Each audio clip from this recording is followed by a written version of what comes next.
De diciembre para acá, prácticamente te va a... Hola, buen día. Hoy aviso va a ser un poco largo porque es medio complicada la explicación, mi explicación que yo me hice a mí misma, ¿no? Primero voy a hacer, antes que nada, un llamado a la solidaridad. Que le pidan a Majul que se calle la boca y no hable cuando hay un discurso, porque la verdad que queda espantoso. Ya sabemos lo que está diciendo el que está diciendo el discurso o el que está hablando, y él hablando arriba, realmente imbancable, explicándonos lo que ya nosotros ya sabemos, ¿no? Porque realmente sería como una redundancia absoluta. Y que por favor Débora Plager no lo imite, porque realmente es pesadísimo. Y después, otra de las cosas es que tengo que decir que ahora estoy hablando aquí Finlandia, porque claramente lo escuchaba a Novarecio, y creo que se llama Gravia, cuando armaban, o sea, mostraban las fotos de los barras que eran los barras de River y creo que había otro barra, no sé si era de Independiente, que fue que lo salvó, digamos, a Spert en su moto el otro día en Lomas de Zamora, y los barras de River en Moreno. Yo lo que, no sé, me gustaría, y me puse yo a averiguar, lo digo, viste, a veces hablo como si fuera que realmente no entiendo al periodismo argentino que habla como si estuviéramos en Finlandia. ¿Por qué razón? Por un tema básicamente que es el origen de los barras, y qué gobierno o qué poder ejecutivo no usó esos barras o no haya usado esos barras. Yo empezaría primero por, no sé, a mí me gustaría, y así es como lo averigüé yo, empezaría primero por lo que generó el tema de la violencia en las calles, que fue Juan Domingo Perón, con sus movimientos y su estilo de lo mismo que era en el tema del fascismo y lo mismo que fue en el tema del nazismo, los grupos de gente a los cuales ellos, obviamente, como el origen, tanto sea de uno como de los otros, era militar, los militarizaban. De hecho, hoy en día también lo hace Maduro, porque como él ha tenido entrenamiento cubano y los cubanos vienen de la época de los 60, obviamente está ese perfil de fuerzas paramilitares, sinceramente se fue perfilando a lo largo de los años. En esa época, digamos, los 60 por ahí, o los 70, el fútbol no tenía tanta preponderancia. Pasaba realmente de ser una gran pasión nacional, pero no había tanta plata en el fútbol. Y eso es lo que hoy, con el paso de los años y desde prácticamente varios gobiernos kirchneristas, peronistas, menemistas, estas barras se enquistaron. Estas barras se enquistaron a la vera de una frase bastante interesante de Néstor Kirchner cuando pierde la provincia de Buenos Aires en el 2009 y dice: ellos tendrán los votos, nosotros tenemos la calle. Y a partir de ese momento, lo mismo que Cristina Kirchner en un momento alaba a las barras bravas desde el Congreso, desde Casa Rosada, no del Congreso, realmente llama la atención que dos periodistas que conocen y además por la edad tienen conocimiento de la evolución de los barras, que tienen un complejo accionar, proviene también, y creo yo, por ahí es una teoría mía, que el que esté en contra que me lo refute, pero creo que el tema de los barras empieza a aparecer cada vez con más fuerza, como una fuerza de choque realmente, no solamente en los clubes, sino en un montón de otros lugares, porque desde la época del kirchnerismo se intentó como bajar la mirada y bajar el nivel realmente de los uniformados. Hablo de todas las fuerzas legales, militares o fuerzas policíacas y demás. Entonces, ¿qué pasaba? La gente en un estadio o en un evento de rock o lo que fuera, hubiera aceptado esta juventud post 70s y no tan jóvenes, digamos, hubiera aceptado que tener, digamos, en el estadio o deambulando por allí fuerzas uniformadas custodiando la seguridad dentro del estadio o dentro del lugar. Yo creo que no lo hubiera aceptado. Por ahí estoy, no sé, teniendo un prejuicio terrible de generacional, obviamente. Porque en la época nuestra, tanto un policía como un militar o un cadete de la escuela naval o militar podía tomarse un colectivo y realmente no tenía ningún problema. Entonces empezaron a aparecer este tipo de fuerzas que en el resto del mundo no existen, pero sí existen las fuerzas de seguridad dentro de los estadios, los eventos, como se puede ver en todos lados y como yo lo he visto en todos lados, que definitivamente no solamente están de civil, hay personas con uniforme y hace que la gente los mira, los sigue mirando, pero no hay un odio visceral hacia el uniformado. Y a mí me dio la pauta porque ¿por qué vengo a decir todo este tema y estas elucubraciones que hago? Hice muy corto el tema de lo de Perón y su relación con esas fuerzas de choque, pero creo que merecería un poco extenderme. Pero ¿a qué viene el por qué llegué a esta deducción? El otro día, un periodista, cuando Milei estaba en Moreno, que después eso va a ser un capítulo, una cosa aparte, cuando Milei estaba en Moreno, un periodista, no me acuerdo de qué canal, entrevista a un muchacho que él es colombiano casado con una paraguaya. Él dice, bueno, yo quisiera comentar algo. ¿Por qué razón, dice, no dentro de los estadios, no dijo dentro de los estadios, ¿por qué razón, para evitar la inseguridad acá en Moreno, no hacen como en Colombia o en Paraguay, que traen al ejército? Nosotros sabemos que hay una ley de seguridad nacional que les prohíbe intervenir en esos temas, pero también tenemos otras fuerzas. Y este hombre, un trabajador, un sencillo trabajador, decididamente no estaba en contra que un ejército custodiara las calles, como yo lo he visto en México en muchos tiempos y lo sigo viendo, digamos. No es que, o que, por ejemplo, en Brasil las playas están custodiadas por el ejército. Está bien, son distintas formas de distintos enroques de seguridad, o sea, ellos tienen lo que ellos llaman policía, pero definitivamente es el ejército. Lo he visto yo, cualquiera que vaya lo puede ver en cualquiera de las playas de Río, que son bastante peligrosas y que están algunas cercanas a villas. Entonces, ¿qué pasa? ¿Por qué proliferan esta decisión de un gobierno, como puede ser el de Milei, o también los de Cristina, o también el de Macri, y su relación con las barras? Estas barras son, y de nuevo se me vuelve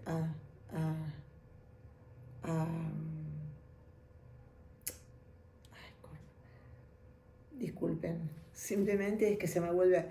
Estas barras son como, está bien, hay quienes le dirán grupos paramilitares, como fueron en su momento la AAA, definida por un mismo gobierno democrático, pero yo creo que el tema es más profundo. El tema es, ¿por qué se recurre a esto? ¿Qué hubiera pasado si hubieran entrado, por ejemplo, dentro del estadio donde estaba Milei, uniformados? Algunas de las personas, aun cuando todos los que estaban ahí adentro eran libertarios, ¿hubieran aceptado eso? No. Es más probable que aceptaran, por ahí es un prejuicio mío, tengo que reconocerlo, pero es más probable que aceptaran que un montón de, bueno, patobicas podemos decirle, porque tenían un tamaño impresionante, custodiaran al presidente a su llegada, como un artista de rock, a su llegada al podio donde iba a hablar.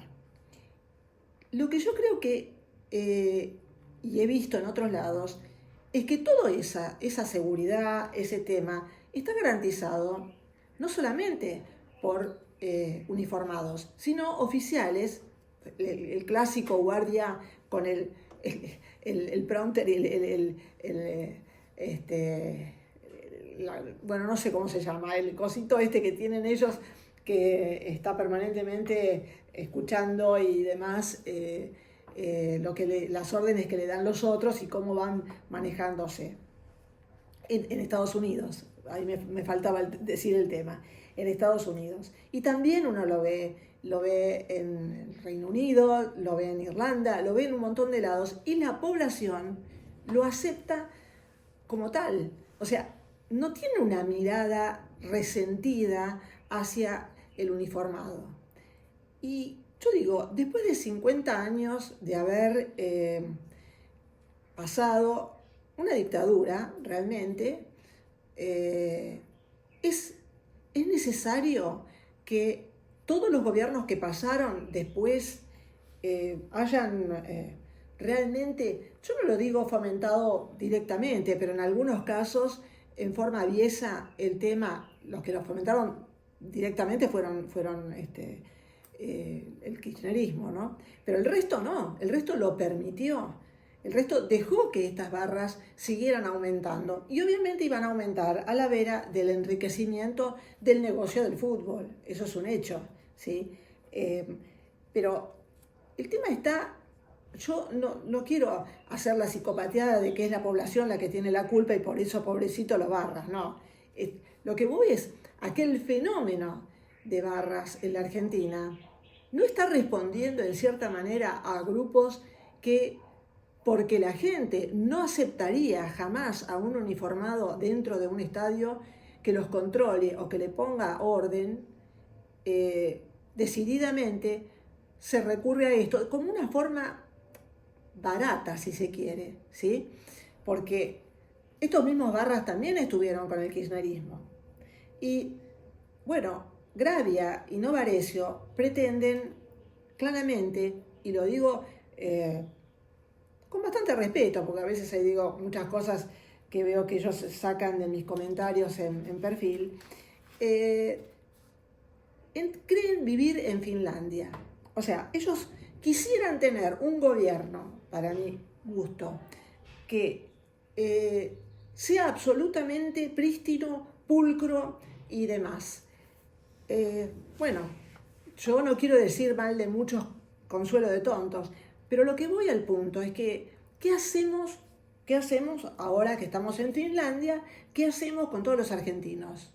Según, no sé, yo le preguntaría a ellos, con los argentinos, ¿qué son? Los de bien, los barras, la justicia, los abogados caranchos, todos, ¿qué hacemos? Con los que no pagan impuestos, con los que hacen pelota y pasan un semáforo en rojo. No sé, los tiramos al mar, como en otras épocas. No sé, digamos, yo no quiero hacer comparaciones odiosas. ¿Y qué traemos? ¿A los finlandeses? ¿A los noruegos? Porque daría la impresión que cuando el periodismo, y en esto tengo que decir, no son solamente ellos dos, es absolutamente todo el periodismo que habla en televisión, hace, digamos, extensos editoriales y, bueno, parece que estamos hablando en la Deutsche Welle o, no sé, desde Noruega, y con una pretensión de que, bueno, ahora que vino fulano, Milei, digamos, no vamos a decir fulano, ahora que vino Milei, todo tiene que estar perfectito, todo tiene que ser... No, señores, si Milei fue a un lugar que vive en el siglo XIX, porque es la verdad, el 70% de las calles no están pavimentadas y son de tierra. Mucha gente anda en caballo o en carreta porque es evidente el tema. Ni hablemos de la educación que tiene esta gente. Mucha gente depende de la territorialidad de un intendente y depende de esa dádiva que le da el intendente, que obviamente maneja el feudalismo más cruel. Porque yo hablé del siglo XIX, no, podríamos llevarnos al siglo XVII realmente, donde venía el esclavo y claramente, bueno, por ahí el señor del lugar lo pateaba y listo, ¿no? Ahora ya no lo patea, ahora lo psicopatea, digamos. Porque en definitiva, si le da una pequeña cosita para que el tipo le dé su voto, que es mucho más importante que esa pequeña cosita, y bueno, digamos que sinceramente es imposible que salgamos del siglo XIX para entrar en el XXI en forma directa, en minutos, en segundos. A veces yo los escucho y los escucho hablar desde una utopía. Por ejemplo, que hoy lo puse a la mañana tempranito y bueno, lo sacaron también en América 24. Si no votar significa que vos tengas que pagar, no sé, ahora parece que son 5.000, ponele, entre 1.000 y 5.000 pesos de multa. No tenés que hacer absolutamente ningún problema con el tema de hacer un trámite porque todo se va y se enreda en una maraña de burocracia. Ni hablemos por ejemplo, del periodismo que al día de hoy todavía no ha explicado quiénes son los candidatos de las distintas fuerzas que van a aplicar para senadores, dentro del Congreso Provincial, que van a aplicar para diputados, quiénes son los que van a aplicar para concejales. Nosotros, y en cierta manera me incluyo, estamos todavía aprendiendo en esta incipiente democracia que tenemos para qué sirven los congresos, para qué sirve un congreso municipal, que es obviamente el Consejo Deliberante. Todavía lo estamos aprendiendo. Ahora el periodismo parece que también lo está aprendiendo, porque no se molestó en explicar absolutamente cuáles eran, primero, los que iban a reemplazar a los candidatos testimoniales del kirchnerismo, de Fuerza Patria, que a mí me suena más a algo más escatológico lo de Fuerza Patria, pero bueno, no sé si lo eligieron tan bien esta vez. ¿Quiénes eran los candidatos que realmente eran los segundos, terceros, cuartos, o para qué aplicaban los de las distintas fuerzas, o los distintos partidos políticos, digamos?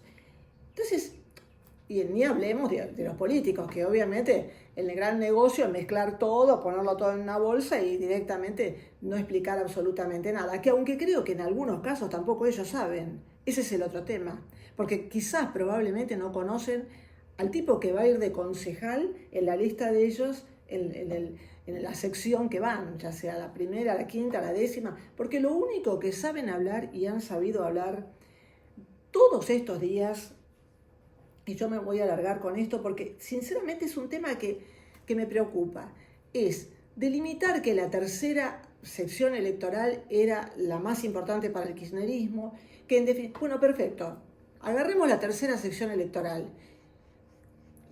Más allá de Bondarenko o más allá de, bueno, ni siquiera sé yo quién es, Catopodis, de ellos no tenemos absolutamente ningún dato, excepto que el otro día Kicillof homenajeó, muy emocionado, no sé si estaba emocionado o estaba resfriado, pero bueno, se emocionó Massa,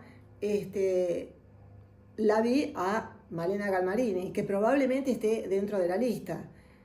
Ahora, ¿no se preocuparon en algún momento en empezar aunque aunque parezca una clase de la escuelita de Tino y Gargamusa, pero no importa? O sea, si esta gente, y me incluyo, porque no quiero decir como una frase absolutamente lamentable de un libertario el otro día en Moreno, que le decía a un tipo como un insulto negro. Flaco, vos también estás viviendo en el siglo XIX entonces. Vos no superaste lo del cabecita negra, no superaste absolutamente nada. O sea, y eso es lo que hoy, digamos, probablemente pensemos, bueno, está bien, ¿están haciendo otras cosas diferentes? Sí, porque lo que tenemos enfrente, obviamente, ya las hizo y no las hizo bien. Pero yo me hago este tema, ¿no? De que cómo el periodismo ni siquiera está formado en entender el proceso pedagógico que hubo que hacer para esta elección en estas elecciones bonaerenses. Ni siquiera, porque yo creo que o no lo sabían, y que estoy más convencida de que no lo sabían, porque si tenés que llenar horas y horas y horas, el productor, que además realmente habría que por lo menos darles un diccionario a los chicos que están en producción, porque, y está bien, podrían googlearlo, pero ni siquiera saben googlearlo, cómo se escriben las palabras. Molestan con los banners, cuando en definitiva lo que la gente necesita es escuchar lo que está diciendo el periodista. Y molestan porque tampoco ellos saben o han aprendido a producir un programa. Porque esa es la verdad. El productor del programa lo único que le está diciendo es, mirá, dale, que hay rating. Flaco, el rating se gana solo. Cuando hay un canal, y el día que haya un canal que decididamente deje el rating de lado, va a tener más rating y va a tener más anunciantes. ¿Qué es lo que hicieron muchos programas y a los que yo le saco el sombrero, aunque lo he criticado en un montón de cosas, pero desde el punto de vista de producción le saco el sombrero a un Ángel de Brito, que en muchísimos momentos se canta, por no decir otra palabra, en el rating. Y no sé siquiera si tiene la cucaracha, pero no lo sé. Porque, y estoy hablando de un programa de espectáculos, porque de los otros programas entiendo que prácticamente hay algo muy interesante que están pasando o demás, y no lo inmediatamente tienen que pasarlo, cortarlo al tipo, para decir, no hablemos ya de un PNT, porque obviamente es lógico, no, para decir otra huevada más, que es la repetición de todas las huevadas que vino diciendo desde las 8 de la mañana un tipo. Entonces, a mí lo que me llega como conclusión, y por ahí me extendí mucho, siempre me dicen que me extiendo, pero en realidad es que yo creo que el tema da para comentarlo un poco más. A mí me llamó la atención, y la sacaron el otro día a una funcionaria acá, que ella también vive en el siglo XIX. Es de Morón y es una función, no sé el nombre, tiene un nombre muy rimbombante de políticas de gestión y de presupuesto, no sé, participativo, una cosa así. Que el otro día, y ahí sí me gustó saberlo, el otro día, creo que es uno de los periodistas que habla antes de Johnny Viale, explicó que ese fue un invento de los brasileros que nunca anduvo, que fue toda una chantada y demás, esa famosa historia de los proyectos de financiamiento y no sé cuántas cosas más. Que me disculpe porque no me acuerdo el nombre en este momento. Esta mujer, que responde a Lucas Gui, que es el intendente, estaba preparando fiscales ¿Y para qué los estaba preparando? Los estaba preparando para ir a fajar, porque dice que la democracia justificaba que como la persona, estamos hablando de Morón, no estamos hablando de, Oslo, digamos, justificaba que la gente tirara piedrazos, golpeara con palos y demás, porque cuando ya está enojada, pero yo digo, ¿enojada con quién? Porque está en Morón, y lo que no le dan, se lo dan ellos. Obviamente la filmaron, y obviamente alguien que no está de acuerdo con ese tema, dijo claramente que, lo pasó y lo viralizó. ¿Por qué razón? Porque si una persona que es funcionaria tiene un concepto de la democracia de esa manera, es porque esa persona está viviendo 1 o 2 siglos atrás. Y si está viviendo 1 o 2 siglos atrás, es porque también ella entiende que un proceso eleccionario es una contienda, una batalla que hay que librar pegando, pateando, como pasó el otro día, como pasó asimismo que el intendente de Moreno advertía, que decía que era una provocación ir a un lugar así. Bueno, yo me hago esta pregunta. ¿No es una provocación no tener cloacas, no tener gas, no tener luz y no tener seguridad? No lo hablo solamente por ella, porque prácticamente casi todo el conurbano. Yo salí de San Isidro, y voy a hablar de otro color. Yo salí de San Isidro después de 16 años, en los 90, de no tener cloacas. O sea, en los 90 recién pusieron las cloacas en algunos lugares. Entonces, no es que hay solamente una mentalidad feudal o una mentalidad retrógrada en el peronismo. Lo hay en el radicalismo. Lo hay en quienes decididamente hoy están en el Senado, votan cosas y total no importa, porque quedamos bien, estamos haciéndolo para las elecciones. Ahora después cuando ganemos o lo saquemos o volvamos, entonces ahí después nos cantamos en los discapacitados, nos cantamos en los jubilados, nos cantamos absolutamente en todos, como lo hicieron hasta hace 2 años. Yo igual entiendo que este tema de los discapacitados es un tema que básicamente lo tienen que entender la gente que sea funcionaria del tema. En la medida en que no bajen a entender cómo es el sistema y la enmarañada burocracia que existe, que muchas veces hay topos, obviamente, y que dependan de un subalterno y crean que lo único que pueden hacer o que tienen que hacer es sentarse en una reunión de gabinete en la Casa Rosada, van a pasar exactamente igual las mismas cosas siempre. Ese es el tema. Perdón, que... Por eso es que yo digo que cuando todavía no se ha auditado el tema de la discapacidad y quedan creo que 480.000 pensiones sin auditar, todavía no se sabe cuáles son las que son realmente incapacitantes y de qué manera y cómo. Tampoco podemos seguir hablando y tampoco se pueden esperar que no haya más operetas. Esa es la verdad. Yo trato siempre de ver la cosa objetiva, porque la gran realidad es que si uno no ve las cosas objetivas, tampoco puede entender y va a seguir hablando desde Finlandia, porque es la verdad. Tenemos lo que tenemos, somos quienes somos, estamos en esta realidad que hoy vemos con mayor, yo digo con una lupa más grande, después de 40 años.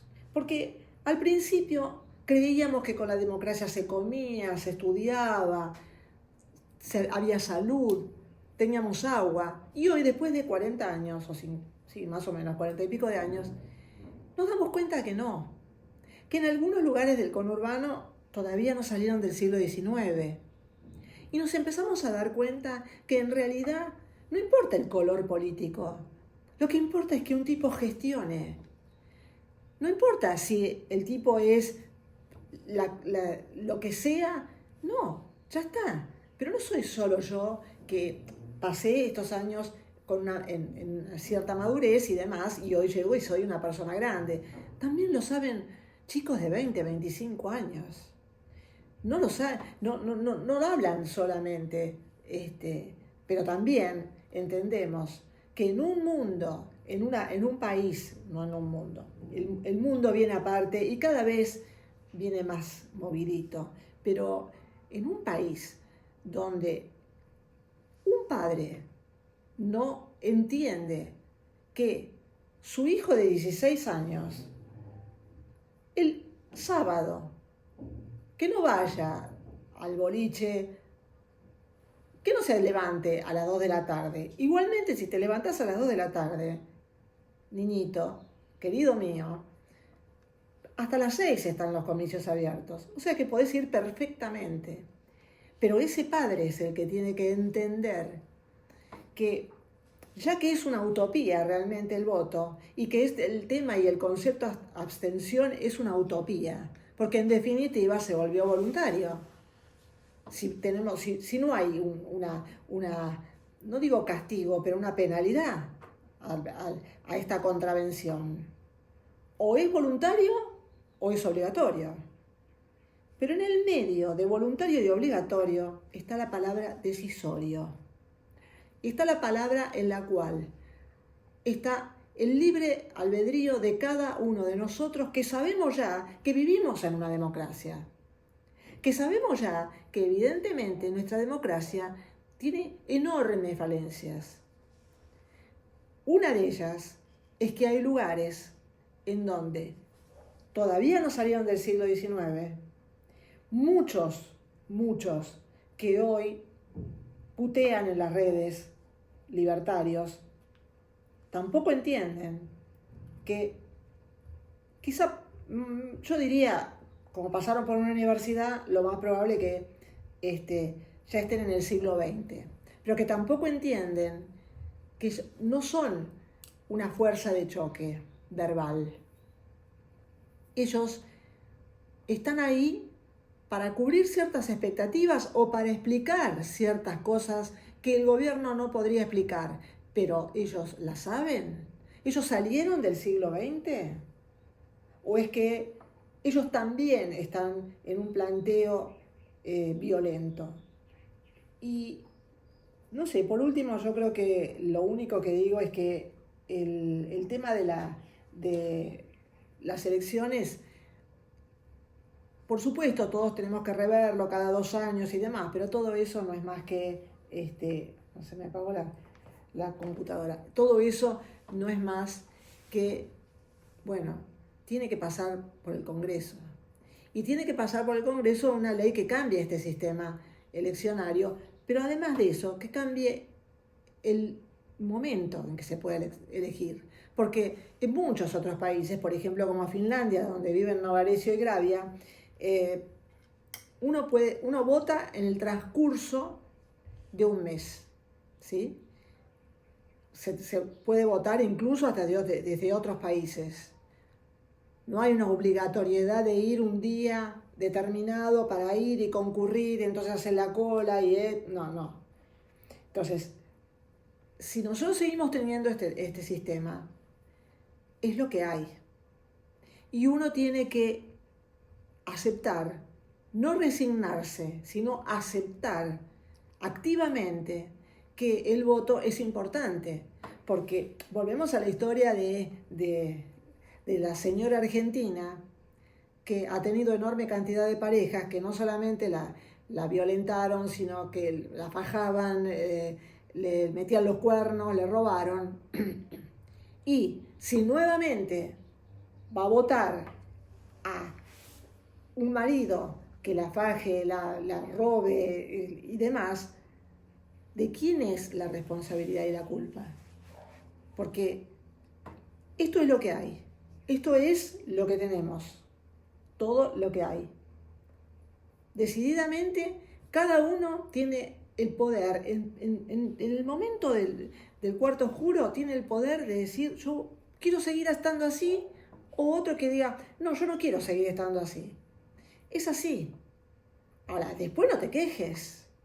O sea, un pendejo de 16 años que después venga y diga, no, que se vayan todos, yo no creo en los políticos. No, pará, flaco. Entonces, andate a Finlandia. Ahora, eso sí, en Finlandia primero vas a tener que aprender el finlandés.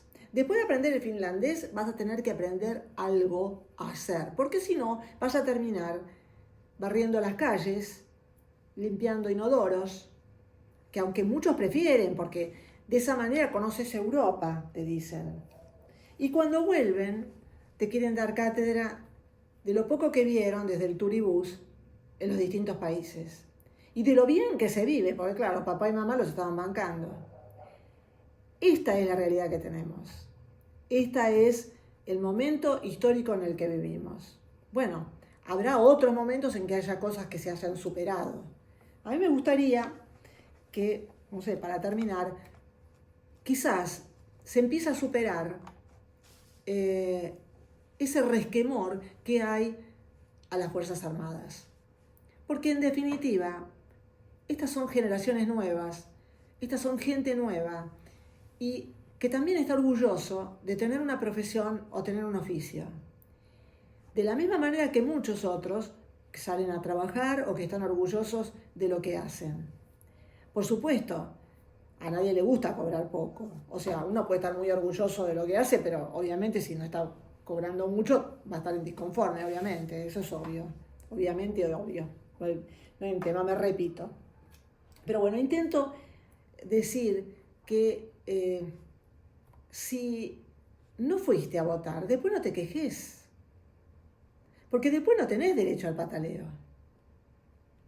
Votá como vos se te cante. Votá lo que quieras. Pero la realidad es que no tenés derecho al pataleo. Y por el otro lado, yo les pido al periodismo de hoy que intente en estas últimas 48 horas ciertamente educar al ciudadano. Porque muchos, y me incluyo, no quiero hacerme la gran curta, la reina de la sapiencia. Me incluyo, porque todavía no sabemos quiénes son los segundos o quiénes son los que se van a sentar a una banca reemplazando a los candidatos testimoniales. ¿Y quiénes van a ser concejales del otro lado o de un partido vecinal o de lo que fuera?